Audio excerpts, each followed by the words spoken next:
সবচেয়ে ক্ষমতাধর, সবচেয়ে বিখ্যাত খ্রিস্টান টিভি বিতার্কিক।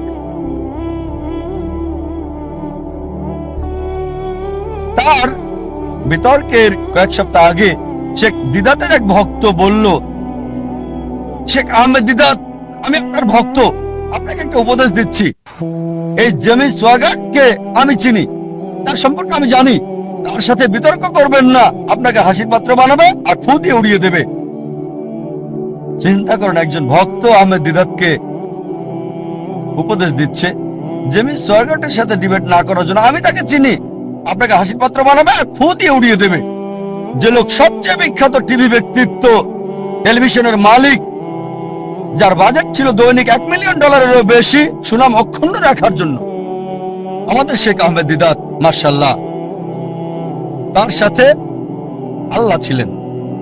তিনি ইউএসএ তে গেলেন, ওই খ্রিস্টান মিশনারির শহরে, সে যে দেশে খুবই বিখ্যাত, তিনি গেলেন, বিতর্ক করলেন, আর আলহামদুলিল্লাহ সুম্মা আলহামদুলিল্লাহ, আল্লাহর সাহায্যে তিনি টেবিলটাকে উল্টে দিলেন।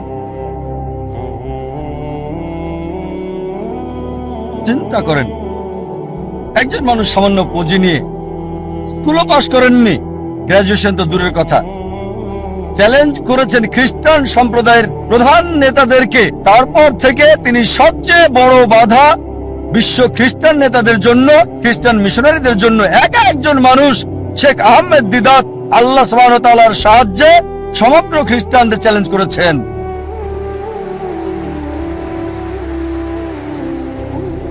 এবার তার লক্ষ্য নির্ধারণ দেখি। 1 নম্বর হচ্ছে ইসলামিক। প্রথমে এটা কি ইসলামিক ছিল? কোরআন এবং সহিহ হাদিস মোতাবেক এটা কি আল্লাহ এবং রাসূলের জন্য ছিল? স্বাভাবিকভাবে হ্যাঁ ছিল, এ কারণেই তিনি লক্ষ্য অর্জন করেছিলেন। দ্বিতীয় হচ্ছে, এটা কি নির্দিষ্ট ছিল? হ্যাঁ, তার লক্ষ্য নির্দিষ্ট ছিল, আমি ইসলামের বিরুদ্ধে অভিযোগের উত্তর দিতে চাই, এটা ছিল নির্দিষ্ট। যথাযথ জবাব দিতে চাই, অমুসলিমদের মন থেকে ইসলাম সম্পর্কে ভুল ধারণাটা সরাতে চাই আমি। তৃতীয় বিষয় হচ্ছে, এটা কি লাভজনক ছিল, কল্যাণকর ছিল? তিনি আখিরাতের লাভ চেয়েছেন, আর ইনশাআল্লাহ ইনশাআল্লাহ আল্লাহ তাকে জান্নাত দেবেন ইনশাআল্লাহ। কিন্তু আখিরাতের কল্যাণের পাশাপাশি দুনিয়াতেও সম্মান পেয়েছেন।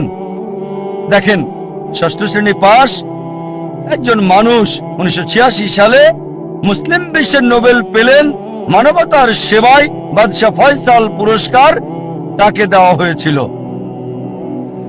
6ষ্ঠ শ্রেণী পাস লোক, তিনি পুরস্কারের জন্য করেননি, হয়তো পেয়েছেন $200, সেজন্য করেননি। পুরস্কারটা ছিল হয়তো